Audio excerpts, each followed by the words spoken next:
Imamo neka iskustva, Anila svoja kao casting, ja kao glumac i razgovarat ćemo malo o tome. I u principu smo tu zbog vas. Što vas zanima, neke stvari koje bi se trebale, kako bi se trebale napraviti, neka vaša razmišljanja i tako dalje. I mi ćemo početi pričati o tome, pa onda ćemo vidjeti kud nas put zanese. Dobro? Odlično. I šta ćete sad? Meni je prvo Ivana Žegović rekao da ću ja voditi javni intervju sa Goranom. Ja nisam intervju vodila 17 godina. Neki možda znaju da sam bila novinarka i uradila puno intervjua i sa našim glumcima, evo Emira, sa Goranom, Navojcem jednim, sa Višnjićem nisam nikad. I sa puno hollywoodskih glumaca, dakle svi ovi koji su dolazili u Sarajevo ili snimati ili biti na festivalu, sam ja išla raditi intervjue i ono što je zanimljivo, da su se svi ti intervjui sa hollywoodskim glumcima odvijali na engleskom jeziku. Ovo je prvi put zaista da vodim razgovor sa hollywoodskim glumcima na maternjem jeziku. I ono što smo evo u ovim razgovorima od jučer zaključili, mislim to je ono što sam ja primijetila, da je Goranov uspjeh puno veći od uspjeha, spominjali smo neka imena, Ivane Miličević, glumaca koji su dakle rođeni u Americi, a imaju naš background. Goran je počeo graditi američku karijeru i stekao američko državljanstvo, tako? Da. Isključivo iz Hrvatske. Ono što mene zanima zaista jeste novinarsko pitanje, kako je sve počelo, ali mene zanima ko je ključna osoba bila koja je tebe pozvala u Ameriku, a riječ je o agentu, tako? To ono, samo bih voljela da napravimo i distinkciju. Više bih pričala o agenturi, manje o castingu, jer sam ja agent, a upravo je za tvoju karijeru hollywoodsku bio zaslužan agent ili agentica. Da. Sad, to je slojevito pitanje, jer znaš, gdje počinje karijera? Ja sam zahvalan šibenskom amaterskom... Ja sam zahvalan šibenskom amaterskom kazalištu, jer da toga nije bilo, na primjer, ja najvjerojatnije nikad ne bih shvatio da imam neki talent za glumu, broj 1. Tako da je užasno bitno kod nas da postoje i nekakva amaterska kazališta i glazbene škole i tako dalje, da ljudi uopće otkriju neke talente. Jer ne znam, moj stari mi je rekao jedanput kako je u Osijeku u srednjoj školi, on recitirao poeziju, da je odatle moj talent došao, ali on nikad to nije mogao razviti dalje, jer nikoga nikad nije nigdje zvao i tako dalje. Tako da gdje počinje sve to skupa, kod mene je počelo u amaterskom kazalištu, poslije... Ima jedna priča koju bih vam htio ispričati i imat će smisla zašto i kako. Druga godina akademije, imali smo ispit iz mačevanja. Većina kolega mačevanje shvaćala kao neki glupi ispit iz pokreta, uzmeš 2 mača, čisto to da se odradi, niko nije prilagao neku veliku važnost tome. Rene Bitorajac i ja smo obožavali te katane, mačeve, rapire i to, i mi smo se uhvatili toga 2 mjeseca smo mi radili na ispitu iz mačevanja ko budale. Uzeli smo sa akademije, ako znate, oni crveni tepisi, one šipke što drže crvene tepihe, to smo uzeli, onda smo imali kendo štapove, rapire, onda smo vježbali bacanje noža preko cijele scene, hvatanje, sve je to uspjelo dobro na ispitu i tako dalje. Ali, ispit je trebao gledati naš profesor iz mačevanja i još netko, ne sjećam se sad ko, ali taj profesor nije mogao doći i zamolio je Jupu da dođe pogledati taj ispit iz mačevanja, Jovančića Joška. I Jupa je došao gledat mačevanje, onako, moram to odraditi. I onda je vidio Renkasa i mene kako napravili smo fenomenalnu etidu. I on je tamo radio Hamleta u HNK za nekih 3 mjeseca. I onda je došao kod Neve Rošić i pitao, ova dvojica znaju glumiti. Jer kao se ovako dobro mači, meni treba neki novi ljudi za Hamleta i tako dalje. I Renkas je dobio Rozenkranca, ja sam dobio Lajerta. Na osnovu ispita iz mačevanja. I sad, zašto vam to govorim? Znači, u našem poslu su te neke audicije vam dođu i nekakvi castinzi i nekakve uloge. Treba svaki posao shvatiti kao prvi i zadnji. Znači, treba se potruditi maksimalno. I to je teško. Ja sam imao tako masu falingi u Hollywoodu, pričali smo o tome, možda dođemo do toga kasnije. Ali jedna od najbitnijih stvari je ta nesretna priprema, to učenje teksta na pamet. Ja uvijek govorim kolegama koliko je to bitno, jer ti kad dođeš ili na audiciju ili na snimanje, ako se ti imalo misliš oko teksta, ali i malo, ti si već sam sebi oduzeo strahovito puno prostora za manevar, za improvizaciju, za bilo što. I sad znam, to je ono osnova koju svi znamo, tako, nauči tekst na pamet, to svi mi moramo napraviti, tako dalje. Da, ali postoji ono, znaš, kad ga baš naučiš na pamet, da ga znaš, ono, u 3 ujutro kad te neko probudi pijanog, onako, ide sad govoriti ti brrrr, izvlačiš tekst. To je jedna od najbitnijih stvari koju mogu reći u karijeri i za posao, i za casting, i za audicije, za kazalište, za serije, za filmove, za sapunice, za što god, jer i druga stvar, ne volim dijeliti ovo naš posao kad te pitao si kazališni glumac, filmski glumac. Nema veze, mi smo glumci. Znači, glumiš mrdušu u nečijem dnevnom boravku na Braču, ili igraš u HNK u Splitu, ili šta god da radimo, sapunica, TV serija, film, kazalište, sve je isti posao. Ovisi samo gdje se nalazite, kako je kazalište, veće, manje, ili kamera blizu, kamera daleko. Tako da, to je, ako išta mogu prenijeti na ikoga, je ta priprema. Znači, kad imaš tremu prije audicije, kako se riješi te treme? Priprema. Kad imaš tremu prije bilo kojeg projekta, je ta priprema nesretna. Ako si dovoljno spreman, onda trema postaje alat koji se može upotrijebiti kao neki adrenalin da budeš bolji, a ne da te taj strah ubije i zatuče. Dobro, desio se Hamlet, potom Welcome to Sarajevo. Pa da, to sad je to, znaš, to je ta priča jako dugačka i to ne znam sad, ne bi sad htio toliko o sebi pričat, više bih htio, znaš, da ipak pričamo o tim nekakvim castingzima, audicijama i tako dalje, za to su ljudi došli sad. Šta vas dobro zanima? Znaš, mogu ja sažeti tu Meni priču? iskreno zanima da kažete taj proces. Da, je Dobro, okej,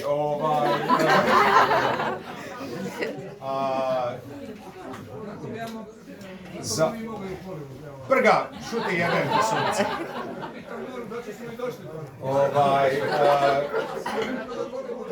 Puno toga ovisi naravno i o slučaju i o sreći i tako dalje. Meni se dogodilo kad smo radili Hamleta, René Medvešek se razbolio 30 dana prije premijere i morali su naprosto, premijera je bila zakucana u stijenu jer je to Dubrovački ljetni festival, ne može se pomaknuti premijera. Onda su mene pitali bili ja uskočio u Hamleta,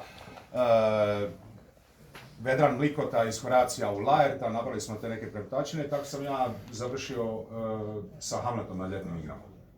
I to je prošlo kako je prošlo. Došao Michael Winterbottom, pa prošlo je okej, navodno. Prve godine nije bilo baš, bilo malo čukalo. Koja je to godina gore? 94. ja mislim. Da.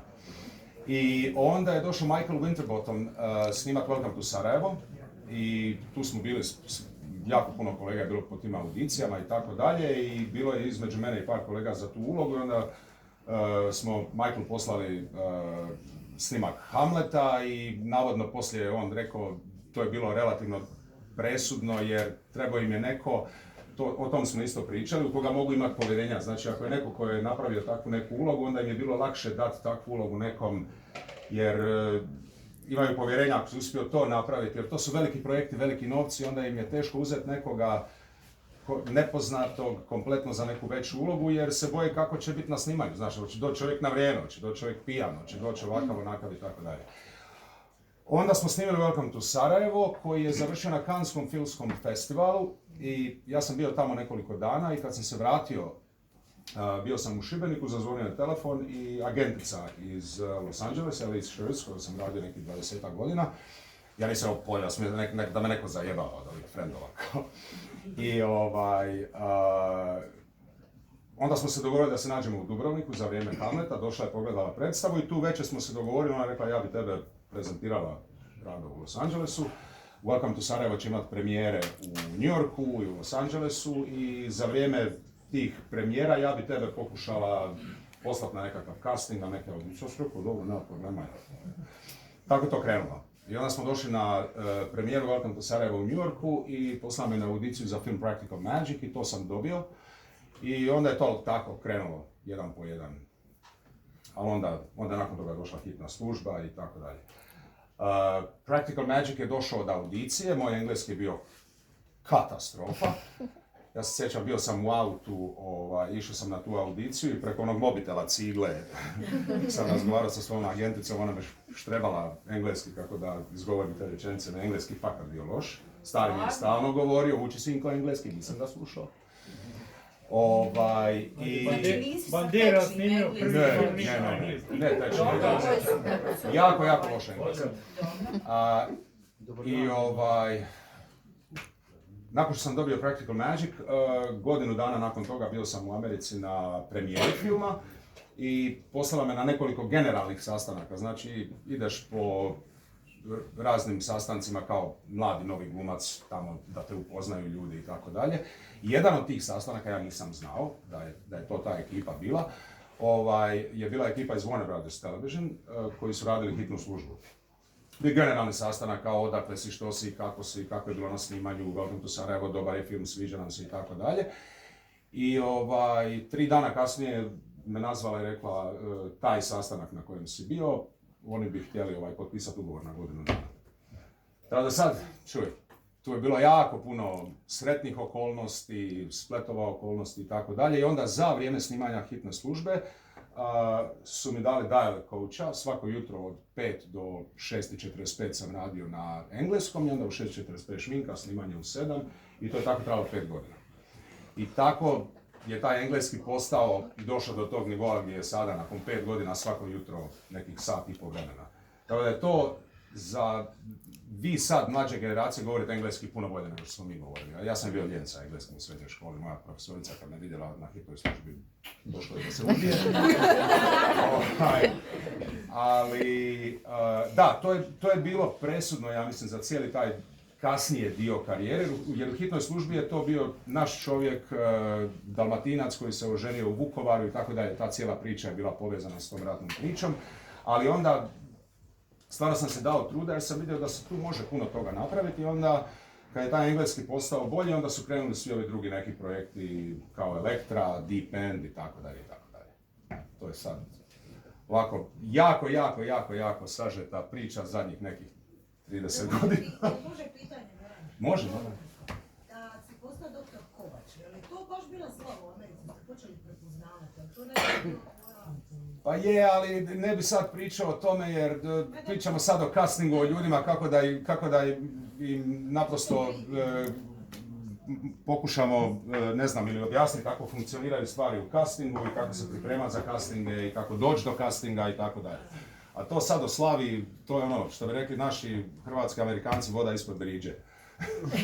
Da.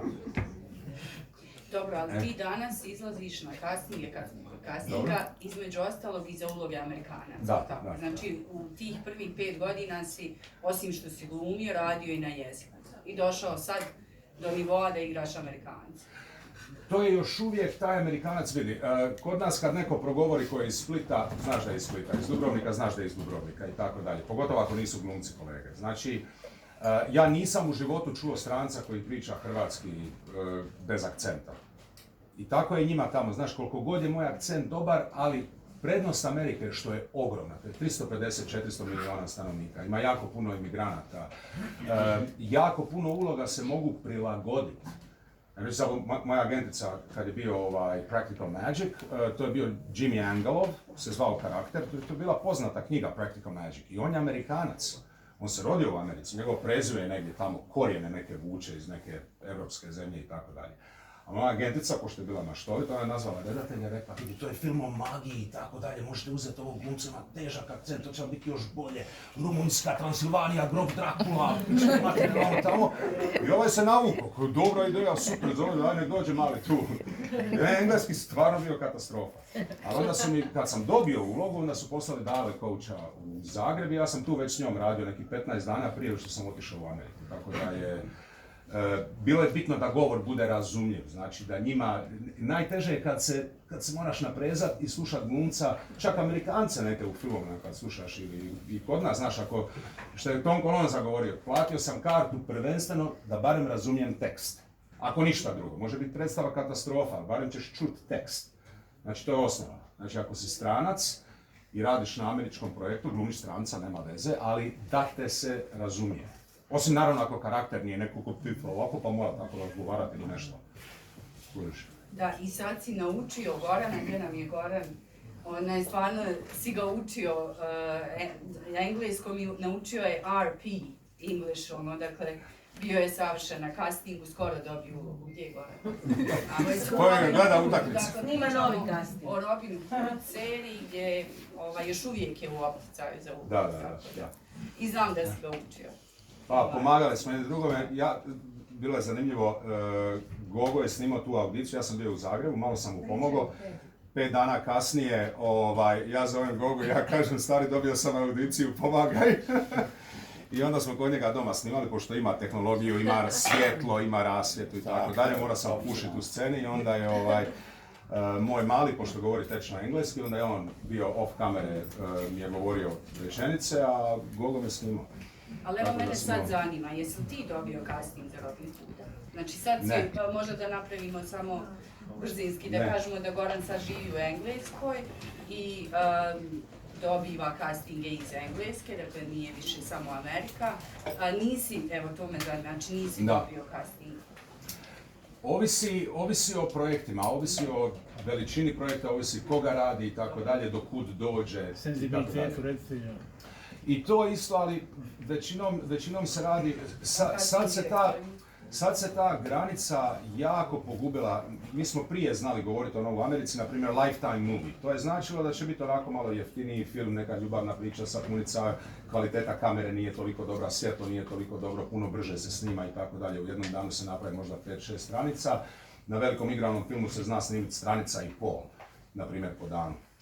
Tako da neki projekti uopće ne završe, na primjer u Los Angelesu, ako su evropski projekti ili ako su koprodukcije i tako dalje.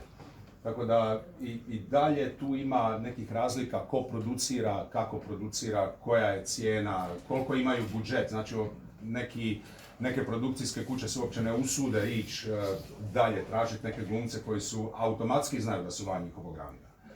Ali onda dolazimo do nezavisnog filma koji svi glumci vole pročitati nezavisne projekte, nikad ne znaš. Znači ja sam radio film Beginners, gdje sam glumio ljubavnika od Christopher Plannera. Ako znate ko je taj glumac, stariji kolega, sad je umro. On je dobio Oscara za tu ulogu. I mi smo svi to radili za SAG minimum. Znači to je bio ono najmanje koliko je dozvoljeno da glumci budu plaćeni ako se film snima u Americi. Znači, ako se film snima... To je $500. Da, ne tu negdje, $400-500 je taj dnevni minimum. I to smo svi radili za to. Ewan McGregor, Christopher Plummer i ja, svi smo to radili za to jer smo vjerovali u redatelja, vjerovali smo u scenarij i onda to radiš da bi taj film jednog dana možda nešto postigao. I tako je i bilo. Christopher Plummer dobio Oscara, bili smo na festivalima i tako dalje i tako dalje. Izvini, ili ti se jednostavno svidi scenarij? Tako je. Ali onda opet nije samo stvar scenarija, onda moraš znati ko je redatelj i tako, ali to su oni projekti koji su ono krema baš, znaš. I onda ti ljudi idu tražiti casting bez ikakvih ograničenja. Znači krenu od koga god oni vide u toj ulozi, znači od Tom Cruisa pa na niže. Znaš.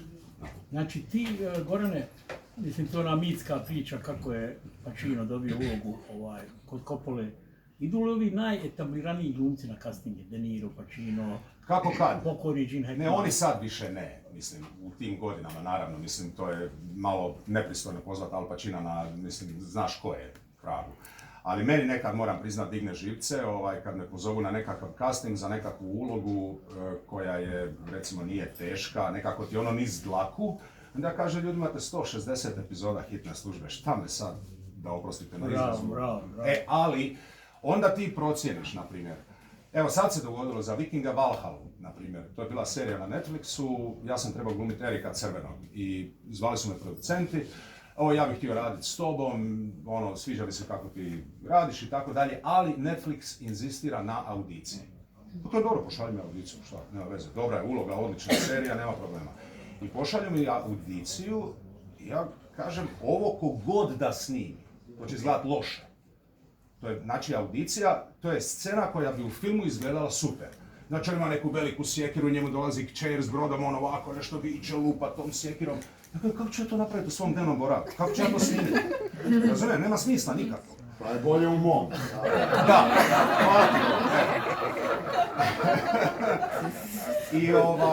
I ja sam tu prvi put u životu da sam ih nazvao i rekao sam, Jeb Stewart, ovaj glavni producent, rekao sam mu, stari, nemoj se ljuti, ali ja ako napravim to neće izgledat dobro, to će biti loše, to nije dobra scena za audiciju, to je dobra scena u seriji, to će super biti, kad ja imam bradurinu, kosu, imam pravu sjekiru, dolazi pravi brod, more, znaš ono, to je sve u redu. A ti to napraviš u dnevnom boravku, ti si sam sebe upucao u nogu. Ja vam kažem, nemoj se ljuti, vidi, ali ja to ne mogu raditi jer ću ispast loše. Kaže, dobro, stvari, ja ti mogu ponuditi ulogu, ja kao, okej, ništa onda, žao mi je, ali baš mi je bilo iskreno da je bilo žao. I prođe mjesec dana, To je stav. prođe mjesec dana i zove Jeb ponovo, šta je bilo, kaže, svi koji su napravili audiciju su bili loši. Ja kažem, nisu bili loši, bila je loša scena, čovječe. I onda smo je ponudili. Da. Bez audicije. Bez audicije, da. Ali to je 1 u milion opet. I onda opet to je mogla biti greška u koracima. Mogao je neko napraviti dobru audiciju, rekli uzet ćemo njega, nećemo njega i tako dalje. Da, puno toga je, znaš, ovisi o vama i ovisi o mentalitetu i sentimentu i koliko vam se proces sviđa, projekt, koliko vam se sviđa. Ako ti se nešto sviđa, baš ono suludo, napravit ćeš sve. Za Girl with the Dragon Tattoo, Fincherov film, Dragan Armanski, odlična uloga, 3 filma trebaju snimat. Fincher je veliki redatelj i onda ideš. Prvo sastanak, jedna audicija, druga audicija i na kraju screen test. I to je trajalo mjesec i pol dana. Za ulogu koja je relativno 2 scene bila u prvom filmu, nisu snimili nikad 2 i 3, nažalost, po mene. Ali to je nešto što sam se borio rukama i nogama, na primjer. Ali sad, da li bi za svaki projekt išao na toliko audicija i sve to skupa, točno ovisi o tome što je pred tobom. A molim te, kad si spomenuo screen test, čula sam na jednom podcastu i pitala te sinoć, dešavalo ti se da dođeš i do tog nivoa i nakon toga ti kažu žao nam je, uzeli smo nekog ulogu? Da, to je ono sad, kako podnosiš neuspjeh. To je malo osobno pitanje, da. Što ti prije jave, lakše podneseš to. Što te duže drže na ledu, što si dalje došao, znači do zlatnih vrata, kad znaš da si ti bio na screen testu, ti i još jedan, i da je između tebe i njega, i znaš da si dobro napravio screen test, imaš kopiju, gledaš to, vidiš da je dobro, čuješ redatelja koji kaže that was fucking awesome. I onda daju ulogu nekom drugom, jer taj drugi je imao, sad mu je izašlo, ne znam, 3 filma velika za redom i ima prezime englesko, ti imaš prezime, direktor Foxa jedan put rekao za stolom, što znam iz prve ruke, mi je Branko Lustig to rekao kao who can say his last fucking name. I Branko je rekao, ja mogu. Mislim, ne računaš. I onda je dobio ulogu drugi kolega. Sad, to je jedini put da mi je bilo krivo, bio sam par puta na screen testovima i na kraju bi dobio drugi kolega, ja bi vidio kolegu u filmu i rekao bi svaka čast stari, ja ne bi niti blizu, skidam kapu. Ali taj jedan put sam mislio da sam ja bio bolji, ali jebi ga, nije se dogodilo. I jel ti te odluke saopće agenti? Iz moje pozicije to su stvarno teške. Da. Ja često sam u prilici da moram glumcu reći da nije dobio ulogu, nažalost, evo ti si Emire spomenuo. Stvarno smo došli... Došli smo do... Da, pričamo o filmu... Reci mi ime filmu. Zlatko Burić je dobio ulogu, osvoj Oscara... Ovaj na brodu, Ne. George Clooney. Ali i za ovo si snimao kasnije. To je bio Apple TV, Brad Pitt i George Clooney. U oba slučaja Zlatko Burić dobio tu ulogu, isto je bio si na castingu i za ovo. Evo, na primjer, mene su slali za taj casting i ja to nisam htio raditi jer sam znao da nemam šanse da dobijem tu ulogu. Jer je karakter trebao je biti neko kompletno drugačiji. Ali oni naprave carpet bombing, oni onda pošalju svima. Svi stranci u Hollywoodu su dobili to. I došlo je tu do vas isto. Gogo mi isto rekao da je bio za tu ulogu. Jeste, Gogo i Emil, da. I ja sam baš za tu ulogu, agent se malo ljutnuo na mene, rekao je to je sjajna uloga, Clooney, Brad Pitt, ja kaj znam. Ali pa ja ću sad potrošiti toliko posla na tome. Znam da nije za mene, pazi, naprosto nije za mene, znam da nije. Da. I onda neću to nekad raditi. To je rijetko kad, potrudit ću se jako često, jer mislim, mi glumci ovdje smo odgojeni da radimo, da smo jack of all trades, da možeš raditi ovakve i onakve stvari, to se kod nas podržava. Kod njih je više malo, vole te staviti u jedan, da. Sad je prije 10 dana izašla ova genijalna priča koju ja nisam znao. Imaš preko Amazona naručiti knjigu snimanja Coppolnog filma Kum. Prije 10 dana je, nisam znao da je De Niro bio na castingu za Sonija. I nije prošao, a onda je dobio u drugom dijelu da igra Corleona mladog. No. I nisam znao da je on išao da je on trebao Sonija igrati ovo što je igrao Ali oni su bili mladi onda, bilo je normalno da idu na audicije. James Caan je dobio, Oni su postali svi zvijezde nakon tog kuma, znaš, tako da je normalan proces da se ide na audicije. I nekad veliki glumci idu na audicije jer se naprosto ne zna, malo je lutrija, znaš, možda nije za njega, ali htio bi njega i tako dalje, ali to je već sad redateljski proces, kud to ide u castingu, da. Da, spomenuo si da se nekad desi table reads, gdje se projekt nekad desi ili ne desi. To je nešto drugo. Tamo je praksa za filmove koji su, znači dobar je scenarij, recimo redatelju se sviđa, hoće napraviti film, to je bio film o Ferrariju i Antoine Fuqua je to kao trebao režirati. I onda što se napravi prije svega, nema uopće niti financiranja i to, nego se ide vidjeti da li projekt ima smisla. Jedan od prvih koraka je table read i onda pozovu glumce koji bi bili dobri za tu ulogu, ali nema nikakvog obećanja da ćete vi dobiti tu ulogu ili igrati tu ulogu, nego naprosto to se radi kao usluga producentima, ne naplaćuje se i tako dalje. I onda ja sam bio tamo kao neki vozač Formule 1, Pacino je glumio Ferrarija, on je jedini da je film krenuo, on bi jedini, to smo znali, on bi glumio Ferrarija, starog Ferrarija. Da. I onda se održi taj table read i to svi glumci vole, čuju, poznaš Anton Fuqua, poznaš Pacina i tako dalje, ali nema nikakve tu garancije. To je naprosto nekakva usluga unutar posla. Ko da sad, ne znam, Gogo snima neku svoju seriju ili film i napravi table read da uopće čuje kako bi to zvučalo. Znači, ko presjeca Gogi? Ko presjeca i kaže bit će taj producent ili reditelj? Ne, ovisi o projektu. Uglavnom tu većinom je puno kuhara. Kilavo dijete. Da. Ima studio, na kraju ima glavnu riječ. Ipak, ako je studijski, ako je veliki studio film, ko u ovom mom slučaju, na primjer, je to bilo da je bila nezavisna produkcija, ja bi tu dobio ulogu 100%. Ali u ovom slučaju, znači, nije bilo ni do redatelja, ni do producenta, oni mogu gurat do nekud. Ali na kraju dana kaže, čuj ljudi, ja tu stavim $120 milijuna, mislim, na tome. Znaš, glava studija na kraju bira, ima zadnju riječ. Da, to ću pravo, jer znam da kad ove serije koje dolaze do nas, Netflix, Amazon, HBO, i iz mog iskustva uvijek je lakše za glumca da dobije ulogu na filmu, ako ga reditelj želi, jer se tamo pitaju reditelj i producent. Eventualno distributer, ali to pričamo već o nekom high profile budžetu, jer već imaju i distributera, ali na televiziji je puno teže. Tako da sve ove uloge koje naši glumci snimaju, evo Marinko je tu Prga koji je snimao i Odesu, film koji je sad izašao i sad se vratio iz Praga, gdje Marinko, ne znam, The Ride or Die, ne, Marinko Prga. Da, evo tu je. Aha, tu je.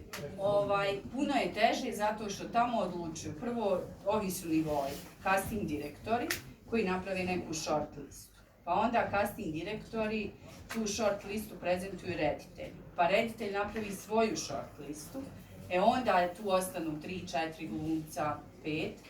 Oni to predstave producentima i tek na kraju se pita čitav jedan office, casting studio koji se nalazi u, evo recimo, Warner Brosu za koji si ti snimao ili nebitno ABC.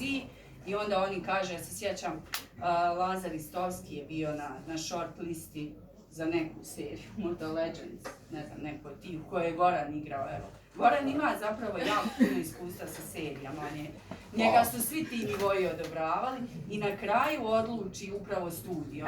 Znači, nakon tog casting ofisa u kojem je 5-6 ljudi, oni se slože hoćemo Gorana, i onda tek studio, tamo opet neki executive treba da potvrdi. Tako je.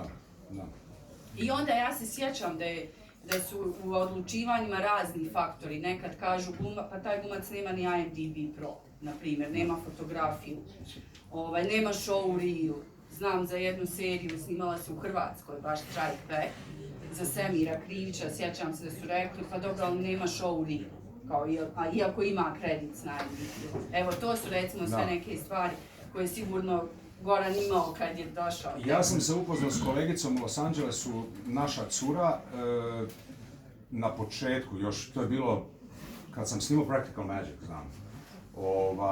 I baš isto smo razgovarali o castingu, kako se ide na audicije i tako dalje. Ona je meni pokazala svoj bio. Kad si ti to radila, jebote? Pa, znamo se, znaš.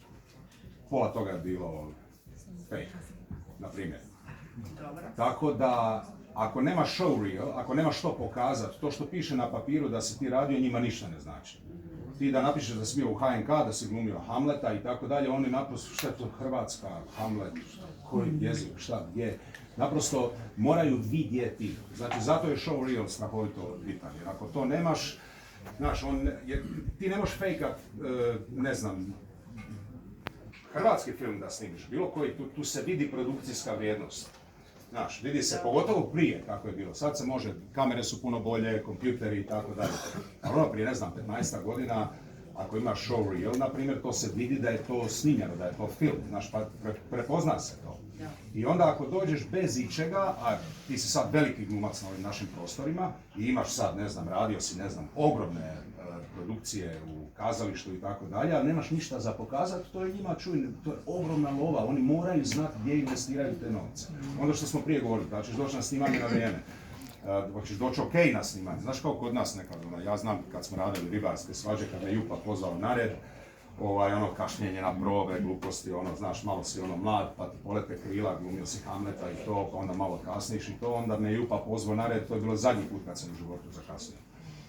Ali moraju imati neku garanciju, znači kad se pojaviš, ako ništa, garancija je ta vrpca koju si poslao, ta audicija. Jer se opet vraćam za te nesretne audicije, ja ih mrzim, mrzim ih iz dna duše, podnosim audicije.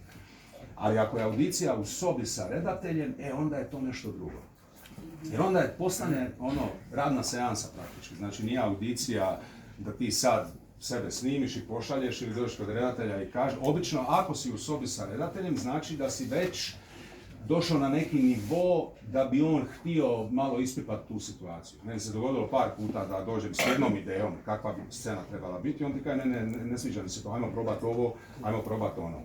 I to je sad dvosjekli mač ovih modernih Zoom audicija, kad se vi snimite doma, pošaljete audiciju, vi imate jednu ideju kako bi karakter trebao izgledati, vi to pošaljete, ako je to bilo mrvicu krivo, oni naprosto idu na drugoga. A ti kad si u sobi s redateljem kao glumac, možeš promijeniti 100 stvari, promijeniti akcent, promijeniti ponašanje, promijeniti šta god. Tako da je... Da, ja se sjećam, tad sam bila novinarka i pravila intervju sa pokojnom Mirom Furlan i vrlo sličnu priču pričala kao i Goran, samo što je Goran kao mlad čovjek otišao u LA, Mira je već otišla kao realizovana glumica sa velikim CV-em i znam da mi je pričala da taj njen CV tamo ništa nije značio. To je ono što ja, Emire, tebi isto uvijek govorim, bez obzira koliko filmova ti imaš, oni naprosto ne znaju jer nisu gledali ni filmove, ni trailere filmova i zato je važno da glumac, ako nema show reel, onda snimi audiciju. Mi svi tu imamo neki svoj ego koji nekad nam koristi, nekad nam našteti, znaš, ovo kad pošalje ti neko za audiciju ti kažeš šta ti sad mene zoveš na audiciju, ja imam toliko toga iza sebe i tako dalje.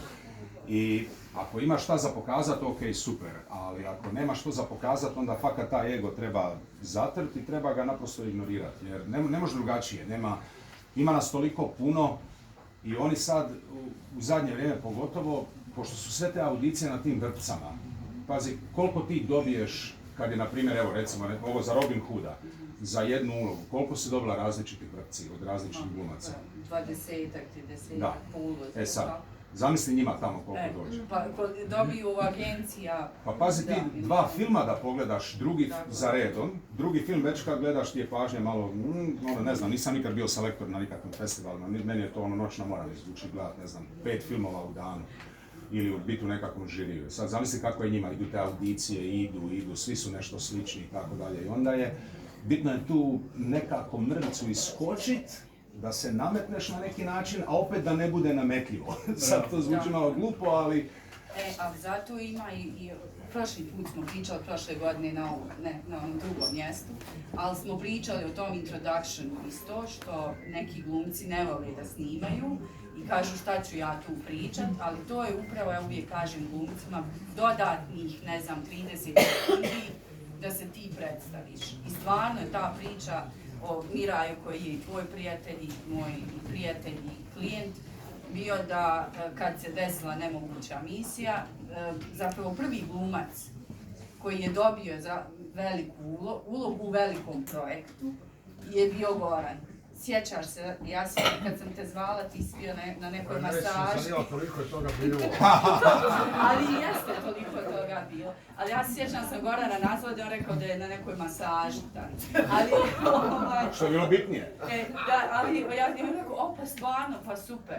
Mislim, inače i način na koji je Goran snimio tu audiciju je bio vrlo da, zanimljiv. Čekaj, prosti, ja ne pričati samo jer sam ja Gorana, hoćemo ispričat, pa super je priča. Kako si došao do tog castinga? Ne, ti prepričaj. Goran ti imaš je, master class. da, Goran je bio u Sarajevu, na Sarajevo film festivalu i ja sam dobila ulogu koja se zvala Russian Burly Prisoner.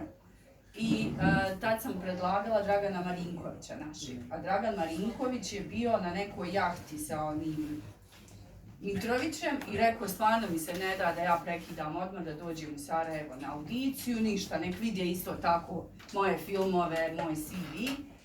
I ništa, oni su rekli, dobro, nema Dragana, neće ni doći. I ja u kafani vidim Gorana Navojca i pitam ga, bil ti htio doći na casting za nemoguću misiju? I on kaže, kako da ne. I tu je bila Nancy Bishop, casting direktorica, ona je sad u Londonu, inače Amerikanka. I snimila je Gorana u sobi svojoj, bukvalno, jer je Goran imao nešto 10 minuta, ona je imala 10 minuta, to je jedino vrijeme koje smo uspjeli naći.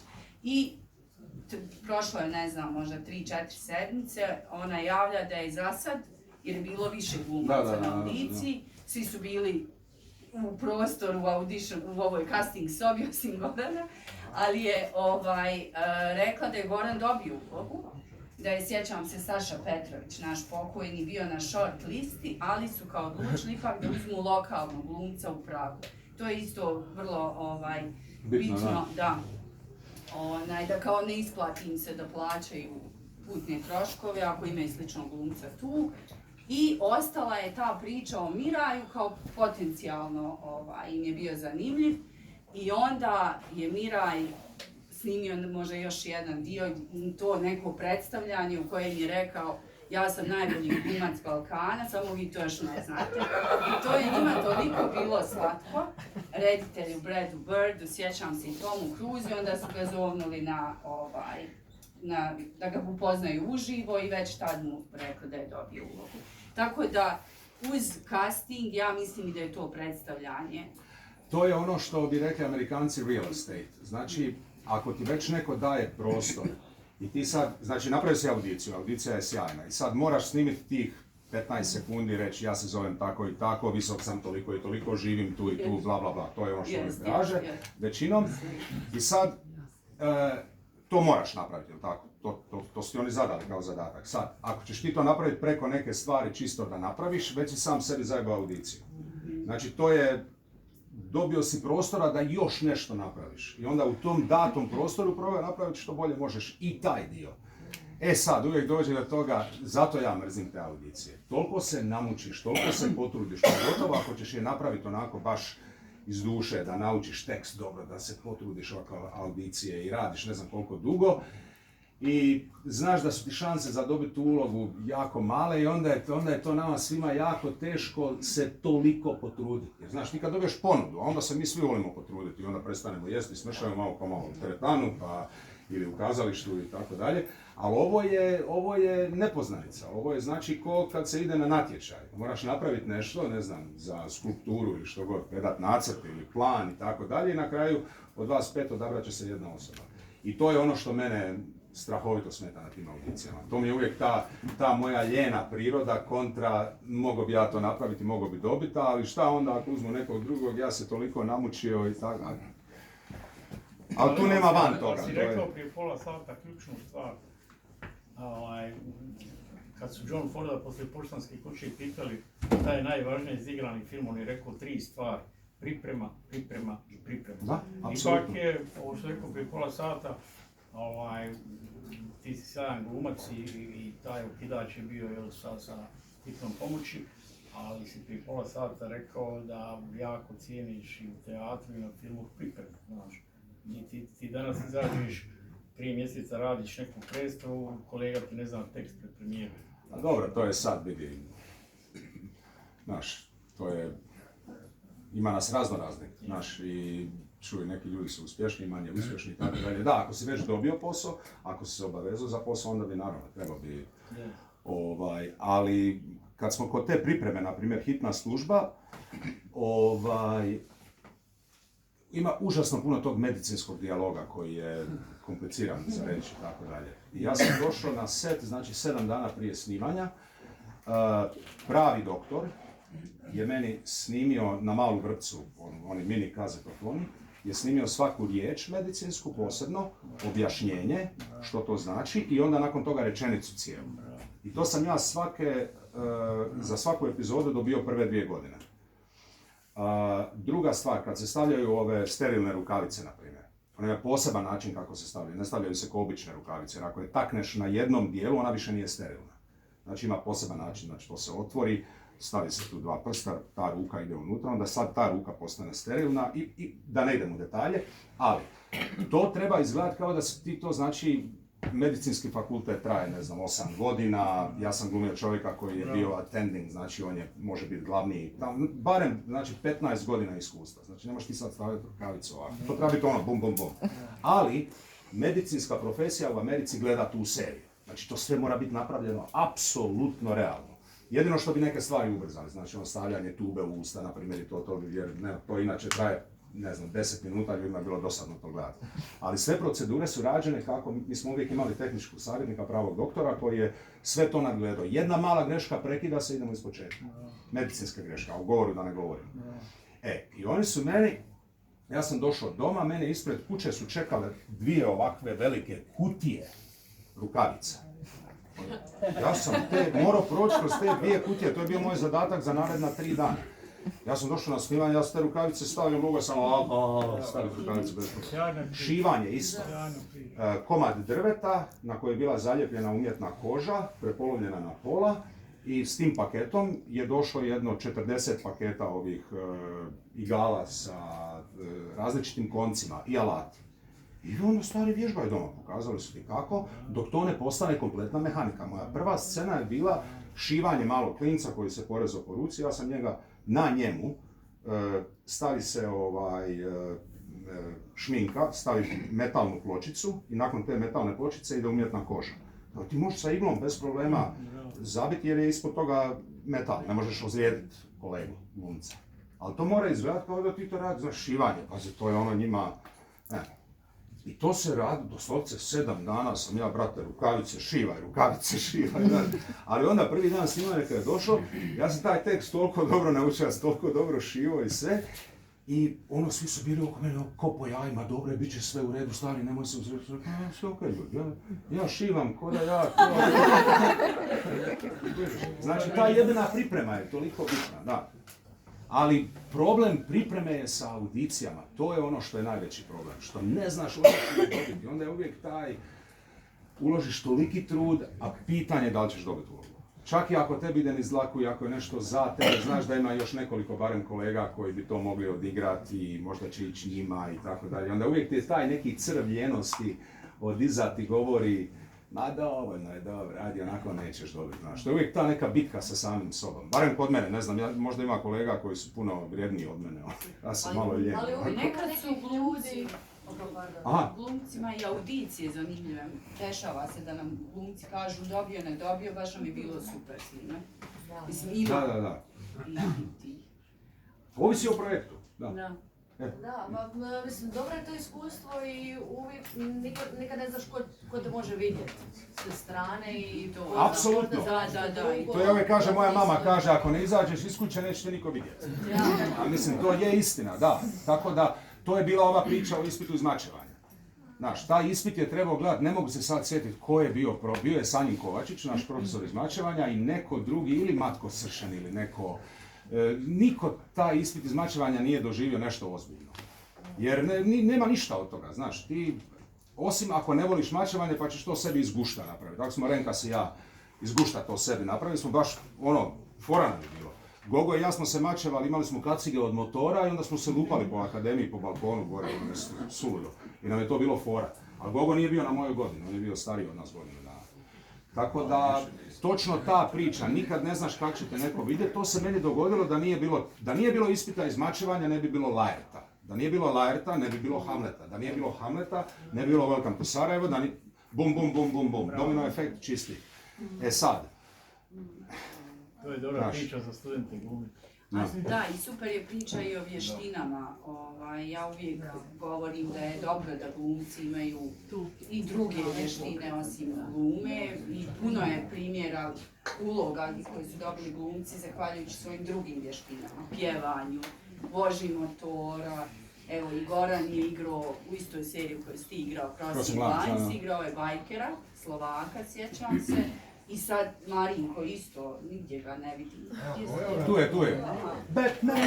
Igrao u Odesi sad bajkera, a uloga je bila za bajkera, tako da super svi. Bajker od Odesa. Evo, pa 5 puta sam te spomenula. Ja sam se naučio, Ali oni su te vidjeli ko bajkera. Ali Goran je vozio motor. ali kad su ga vidjeli uživo nisu mu dali da sjede. Da, ali su znali da si motorist. Da, Mogu te... rekao sam da od doba kad sam vidio Mad Maxa, da sanjam o tome, kurac ništa od toga. Samo... Znaš što mene Gogi interesuje? Čisto na nivou nekog fenomena. Pitam Gorana da me jedna stvar interesuje, mada svi ovdje koji ga slušamo znamo na kakvim geografijama živimo u smislu emocije i to kod nas snimaš kratki igrani film, 7 dana javljaš se 30 godina je rana svima, znaš, ostaneš friend. Kakvi su ti post odnosi, recimo, tvoji sa ljudima koji su radili hitnu pomoć? Jeste ostali friendovi? Hitna služba smo ostali friendovi jer smo radili 7,5 godina zajedno. Znači svaki Božić smo išli zajedno na skijanje ili neke praznike, gotovo. Ne znam, Maura Tierney je bila na primjer jedno ljeto u Dubrovniku kod nas i tako, ako je film sniman recimo samo mjesec i po dana ili nešto, ovisi, isto kao kod nas, znaš, s nekim se skompaš, s nekim ne. Moj najbolji prijatelj u Engleskoj, Paul Kinman, s kojim sad nešto radim, mi smo se upoznali na Spartaku kojeg smo snimali u Bugarskoj prije 20 godina. Tako da smo ostali baš friendovi. On je inače Englez koji živi u Yorkshire. Tako da, znaš kad s nekim klikneš i tako dalje, nema neke razlike. Mislim da kod nas je manja sredina, pa mi snimiš film s nekim, pa se vidiš tim nekim, stalno ćeš se negdje sresti ili to, znaš, malo je ipak drugačije. Ti tamo, ne znam, živiš u Los Angelesu, film se snima, ne znam, u Pragu i super ste tamo, divno, krasno, ti se vratiš u LA, ovaj drugi glumac živi u New Yorku, ovaj živi u Chicagu, ovaj živi u Italiji, ne znam, to pa je, naprosto je drugačije. Mislim, nema nikakve razlike između nas i njih u tom smislu, više je na privatnoj nekoj osnovi. Izvolite, gospodin Ružić. Gospodine Višnja. Izvolite, kolega. Zanima me dvije stvari. Jedna je, se sjećam da si 97. 8. da si tražio bio kad smo radili Olujne tišine da ti nekakve snimke naprave prije da si slao na neku audiciju eventualno. Zanima me to, si spominjao da ta korisnost tih jako kvalitetnih materijala profesionalnih kada imaš i kad to neko vidi, da li se sjećaš možda u vezi čega je to bilo? Joj, ne. Nešto ne sjećaš da to nešto... A me zanima ovaj dio koji mi to anegdotalno uvijek naravno doživljamo, ali to, da li je negdje u nekom trenutku i za tebe i taj naravno, zašto ne izbjegava to, atraktivni izgled i eventualna sklonost nekoga, da li neko možda odlučuje ti ili neko drugi, razumiješ, u toj situaciji da neko kaže ja bi rađe glumila s njim ili glumio s njim ili da to kad dođe do te situacije koliko je to, mada su recimo Americi, ajmo reći da svi glumci se brinu o svom izgledu, svi su nekako... Jesi gledao video s Madonom? To je to. Da. Kako je došlo do toga? Pa evo točno to, vidjela me u 2 filma i zvala moju agenticiju i htjela raditi spot sa mnom. Tako da, to ti je odgovor na to pitanje, vidi, ne mogu ja sad reći, joj ne pomaže nije. Izgled ti pomaže, naravno da ti pomaže ti u paketu sa svim drugim. Ali ovisi koliko glumica, glumac imaju utjecaja na projekt. kad smo radili Extant, to je bila TV serija za Fox, Amblin Spielberg je to producirao, Halle Berry je bila glavna uloga i ja sam trebao glumiti njezinog muža kao. I studio nije baš bio sretan s njezinim izborom, ali ona to toliko gurala da sam na kraju dobio tu ulogu. To znam, to mi je i agentica rekla i ona mi je poslije rekla, ja volim te tvoje nezavisne filmove, to je bilo super, na hitnoj sve je bio super. I naprosto nekad neko ima želju raditi s nekim, ne mora biti ništa seksualno ili ovako, onako, razumiješ, nego naprosto kad vidiš nekog kolegu na filmu, meni je ja kad sam vidio Braveheart prvi put u životu, Mel Gibson je bio fora u Mad Maxu i tako dalje, ali u Braveheartu, meni je to jedan od najboljih filmova koji sam ikad vidio. Ja bi s njim radio da unosim tacnu, na primjer, samo audicije, 3-5 screen testova za malu ulogu, nema problema tu sam. Kako bi ti rekao? Sad, to su te nekakve magnetizmi i privlačnosti koje postoji, da li je sad, znaš, ko je lijep, ko je ovakav, onakav, nije, to je dosta osobno i... A koji je tvoj savjet mladim glumcima i glumicama, kako da ulažu u sebe, u svoj razvoj glumački, što bi im ti preporučio? Koliko široko da idu, koliko usko, koliko... Mislim, nema široko i usko, vidi, Maksima je... Ne, znam, oprosti, nisam to mislio na takav način, nego vidi, ona prva osnovna Maksima je svaki posao koji radiš, treba ga raditi punim plućima, znači napraviti ga do maksimuma. I to ono što je teško, jer ne možeš svaki, evo, ispričat ću vam poslije za ovo što, jednu veliku falingu koja se meni dogodila u životu, ali, znači, ako pričamo o ovim internacionalnim castingzima, ja bi svakoga svakako ohrabrio da rade na engleskom jeziku, što više, da rade na tom akcentu i tako dalje. Ti uvijek, ja sam znao nekad čuti bila je kolegica u Los Angelesu, prije hitne službe sam upoznao kolegicu s naših prostora ovdje, onda sam baš rekao, jebem ti da mi je ikad tako dobro govoriti engleski. Žena savršeno govori, pazi, ne mogu joj čuti akcent. To je bilo 97. 8. I onda smo se ponovo vidjeli 4 godine kasnije, kad je moj engleski bio jako dobar, i onda sam čuo, žena ima akcent i to dosta težak. Kužiš, znači, to koliko što ti je jezik bolji, ti bolje čuješ oko sebe i tako dalje. Znaju ljudi nekad reći, ja imam engleski akcent, nemam američki. Ja kažem, dobro, imaš engleski akcent, ali dalje se čuje tvoj akcent u engleskom akcentu, jako, jako puno. I to je strahovito teško napraviti, naravno.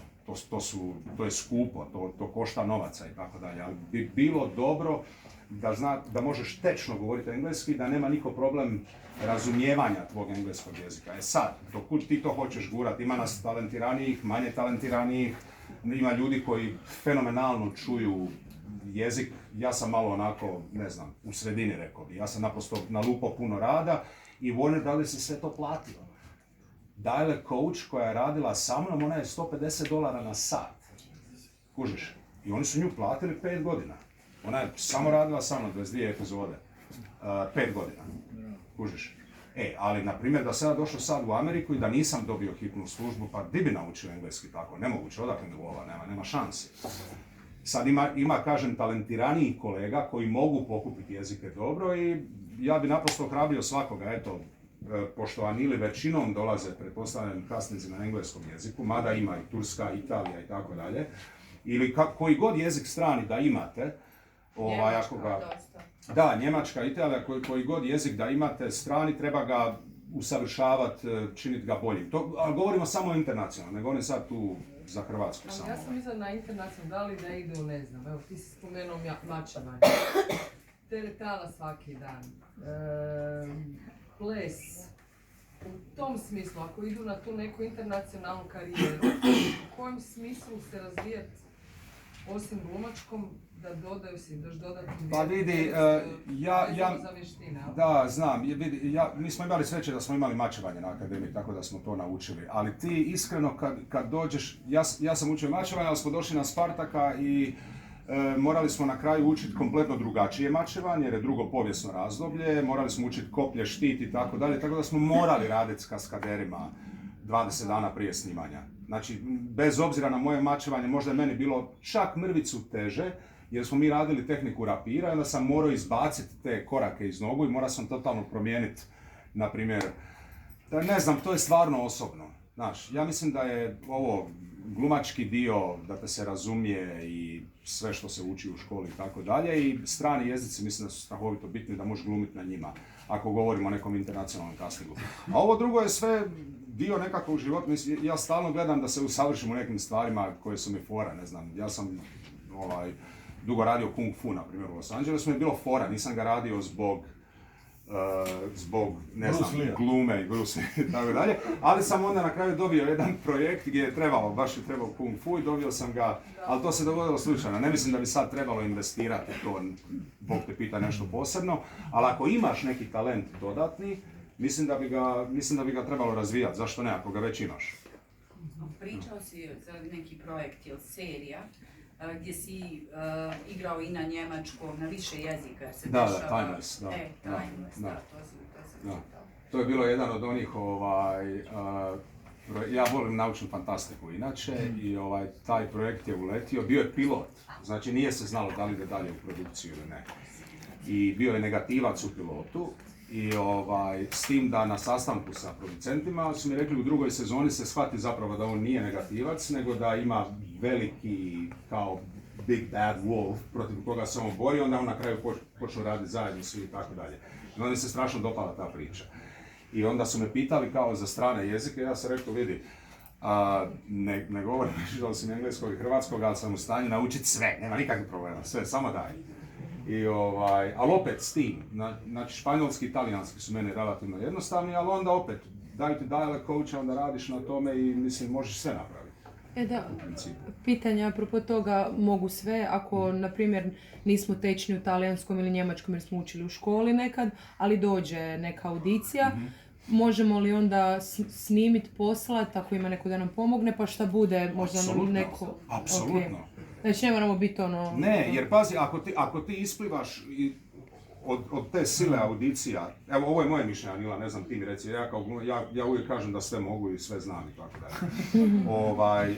Ja bi se potrudio i onda ako isplivaš gore negdje i stvarno se zainteresiraju, dobiješ callback na primjer, onda je na Anili da kaže sad iskreno, ok, takva je situacija, znači ona je to naučila za ovo, ali ako se ti njima dopadneš, ovisi koliko je velika uloga, ako nije tako velika uloga da možeš to, na primjer, naučiti i tako dalje, mislim zašto ne. A sad ne znam kako je iz tvoje perspektive to. Uglavnom glumci mogu naučiti, ali se dešavalo stvarno, glumac je jedan Igor, još uvijek, ja mislim da nije položio vozačku, dakle igra u seriji, pa mislim ovoj s tobom, igrao vozača kamiona, a on nema vozačku ni B dozvolu za auto. I on je imao stvarno užasan stres prije snimanja, na poligonu su ga učili, vježbali. Da uči, recimo, mislim u tim stvarima da nije baš pametno reći da nešto znaš, a da ne znaš. I znam za jedan slučaj neke glumice koja je kod Nancy baš, i rekla je Nancy zauvijek je na crnoj listi, rekla da zna da jaše konje i došla je na set i nije znala i morali su joj dublerku naći u zadnji čas. To je sranje. Evo, tako nekim stvarno možda nije poželjno reći da glumac zna sve. Ja sam na primjer išao za vrijeme 3. godine akademije na hipodrom učiti jahat. To sam si htio investirati, evo ako baš sam se to sjetio. Da, jesam. Svaka čast, priznajem. Jesi, molim te, Gorane. Ajmo samo ti si, samo sekunda jedna, vrlo bitno pitanje. Ti si zaista meritoran da odgovoriš na ovo pitanje, baš si meritoran. Kako ti vidiš hipotetično sudbinu Hollywooda u narednih 10 godina? Ja odim u Cinestar, to sve shit. Od 10 filmova, ni jedan film ne može proći neki moj standard, balkanski jebi. Znam. Kako ti vidiš, najveće pare sa blagajne nisu od Armagedona, od igrica ovo? To je sve, to je dio jednog ogromnog razgovora, znaš, to je... Što? Ne, da pače, nema diplomatskog odgovora, ja mislim da su streameri praktički na putu da unište Hollywood. To je po mom mišljenju. onda opet s druge strane otvorili su se neki novi prostori da se radi puno više, ali isto tako i kvaliteta, mislim da pati. Imaš sjajnu seriju, na primjer, i vidiš da je loše snimljeno. Znači, svjetlo nije dobro napravljeno ili vidiš da neki klinac, uzeli su klinca koji je loš naprosto. Neke stvari se sad događaju koje se prije nisu događale. Događale su se u nekim, što smo mi znali kad smo mi bili klinci, mi bi to zvali B-film, B-produkcija ili televizijski film. I sad je odličan primjer, ovako, u Americi, kad nešto izađe u Time magazinu, to me vjeruješ. Kad nešto izađe u People magazinu, to je onako gossip, ali najvjerojatnije provjereno. Kad izađe u National Enquirer, znaš da je to shit. Mi smo imali Globus u ratno vrijeme, koji je imao u jednim novinama 3 načina novinarstva. Znači, ti si u našem Globusu imao članke koji bi mogli ići u Time magazine, koji bi mogli ići u People magazine i u National Enquirer. I to se sad događa sa Netflixom. Znači, oni sad imaju, pazi, dogodi im se serija, meni omiljena serija na Netflixu ikad, Queen's Gambit, onoj curi koja igra šah, na primjer, to je fenomenalno. Ali 97% je šrot. I jebi ga, kud to sad vodi, ne znam. I ova prodaja likova u Harrison Ford i ovo sve. A dobro, to sad, znaš, čovjek ima, ne znam, to je mislim da malo prekomplicirano pitanje, nemamo se mi šta oko toga sad tu previše, znaš, mislit kud će to ići, kako, niti imamo utjecaj na to, niti ništa. Bruce Willis umire, jebote, a prodao je svoj lik, znači, neko će za 20 godina snimiti film ko da je tu, jebote, znaš, to je... Dobro, to su sad neke osobne stvari, to je Ja imam jedan amandman, oprostite. Stalno su tu kolegice s prve godine akademije. Dobro. A ja bih volio, oni su jako sramežljivi, jako... Pa nisu, stalno pitaju nešto. Dajte, molim vas, sad je vaših, evo, 5 do 6 sati, vi pitajte šta, ozbiljno. Pa može, meni se ne žuri. Ime je neugodno. Evo, nek malo ima dana. Neka, samo daj. Imamo glasnogovornik. Za nas je